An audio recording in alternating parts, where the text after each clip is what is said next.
ನ್ಯಾಯ ಕೇಳಿ ಬರುವ ಗ್ರಾಹಕರು, ನ್ಯಾಯಾಧೀಶರು, ವಕೀಲರು ಈ ನ್ಯಾಯಾಲಯಕ್ಕೆ ನಿತ್ಯ ಜೀವವನ್ನ ಕೈಯಲ್ಲಿ ಹಿಡ್ಕೊಂಡು ಬಂದು ಹೋಗಬೇಕು. ಹಳೆಯದಾದ ಕಟ್ಟಡದಲ್ಲಿ ನಡೆಯುತ್ತಿರುವ ನ್ಯಾಯಾಲಯಕ್ಕೆ ಹೊಸ ಕಟ್ಟಡ ನಿರ್ಮಿಸೋದಕ್ಕೆ ಜನಪ್ರತಿನಿಧಿಗಳು ಅನುದಾನ ನೀಡ್ತಾ ಇಲ್ಲ. ಹಾಗಾದ್ರೆ ಯಾವುದು ಈ ನ್ಯಾಯಾಲಯ? ಏನು ಸಮಸ್ಯೆ? ತೋರಿಸ್ತೀವಿ ನೋಡಿ.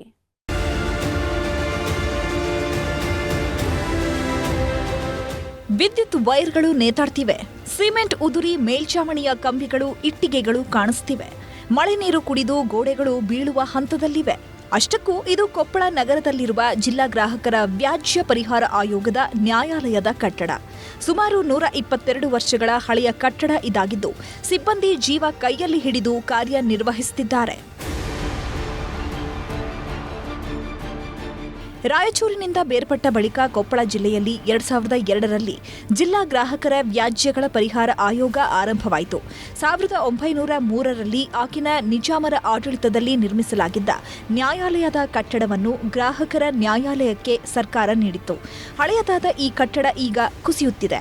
2018ರಲ್ಲಿ ಈ ಕಟ್ಟಡವು ವಾಸಕ್ಕೆ ಯೋಗ್ಯವಾಗಿಲ್ಲ ಎಂದು ಲೋಕೋಪಯೋಗಿ ಇಲಾಖೆ ಕೂಡ ವರದಿ ನೀಡಿದೆ. ಆದರೂ ಜಿಲ್ಲಾ ಗ್ರಾಹಕರ ನ್ಯಾಯಾಲಯವನ್ನ ಬೇರೆಡೆ ಸ್ಥಳಾಂತರಿಸುವುದಾಗಲಿ ಅಥವಾ ಹೊಸ ಕಟ್ಟಡ ನಿರ್ಮಿಸಿಕೊಡುವುದಾಗಲಿ ಸರ್ಕಾರ ಮಾಡಿಲ್ಲ. ಆಯೋಗದ ಅಧ್ಯಕ್ಷರು, 2 ಸದಸ್ಯರು, 10 ಜನ ಸಿಬ್ಬಂದಿ ಇಲ್ಲಿದ್ದಾರೆ. ನಿತ್ಯ ಇಲ್ಲಿಗೆ ನ್ಯಾಯ ಕೇಳಿ ಗ್ರಾಹಕರು ಹಾಗೂ ವಕೀಲರು ಬರ್ತಾರೆ. ಅವರೆಲ್ಲರೂ ಈ ಬೀಳುವ ಹಂತದಲ್ಲಿರುವ ಕಟ್ಟಡದಲ್ಲಿ ಜೀವವನ್ನು ಕೈಯಲ್ಲಿ ಹಿಡಿದು ಬಂದು ಹೋಗಬೇಕಾಗಿದೆ. ಸರ್, ಗ್ರಾಹಕ ನ್ಯಾಯಾಲಯ ಸುಮಾರು ವರ್ಷಗಳಿಂದ ಹಳೆ ಬಿಲ್ಡಿಂಗ್ನಾಗ ಈಗ ಆಲ್ರೆಡಿ ಕೋರ್ಟ್ ನಡೀತಾ ಇದ್ದಾವೆ. ಬಟ್ 2019ರಾಗ ಇವರು ಪುರಸಭೆದವರು ಲೆಟ್ರ್ ಕೊಟ್ಟರು. ಏನಂತಂದ್ರೆ ಈ ಬಿಲ್ಡಿಂಗು ಅನ್ಫಿಟ್ ಇದೆ, ಇಲ್ಲಿ ವಾಸ ಮಾಡೋದಕ್ಕೆ PLD ಬ್ಯಾಂಕ್ನಾರ 2019ರಾಗ ಲೆಟ್ರ್ ಕೊಟ್ಟರೆ ಇದು ಅನ್ಫಿಟ್ ಇದೆ ಅಂತಂದು ಹೇಳಿ.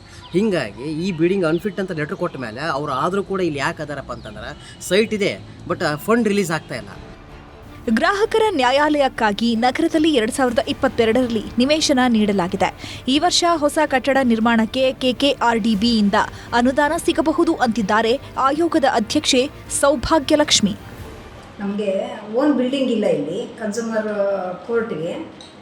ನಾವು ಪ್ರಸ್ತಾವನೆ ಕೊಟ್ಟಿದ್ದೀವಿ, MLA ಅವ್ರಿಗೂ ಕೊಟ್ಟಿದ್ದೀವಿ, DC ಅವ್ರಿಗೂ ಕೊಟ್ಟಿದ್ದೀವಿ. ಫಂಡ್ ಕೊಟ್ಟರೆ ಬಿಲ್ಡಿಂಗ್ ಆಗಲಿ ಅನ್ನೋದು ನಮ್ಮ ಕೊಡ್ಸಾಗಲೇ ಡಿಸೆಂಬರಲ್ಲಿ ಕೊಟ್ಟಿದ್ದೀವಿ. MLA ಅವ್ರಿಗೆ, DC ಅವ್ರಿಗೆ ಅವ್ರಿಗೆಲ್ಲ ಅದೇ ಮಂತೆ ಕೊಟ್ಟಿದ್ದೀವಿ. ಹಳೆ ಕಟ್ಟಡದಲ್ಲಿ ದೊಡ್ಡ ದುರಂತ ಸಂಭವಿಸುವ ಮುನ್ನವೇ ಕೊಪ್ಪಳದ ಜಿಲ್ಲಾ ಗ್ರಾಹಕರ ವ್ಯಾಜ್ಯ ಪರಿಹಾರ ಆಯೋಗದ ನ್ಯಾಯಾಲಯಕ್ಕೆ ಸರ್ಕಾರ ನೂತನ ಕಟ್ಟಡ ಕಟ್ಟಿಸಿಕೊಡುತ್ತಾ? ಕಾದು ನೋಡಬೇಕು. ಶರಣಪ್ಪ ಬಾಚಲಾಪುರ, ನ್ಯೂಸ್ 18, ಕೊಪ್ಪಳ.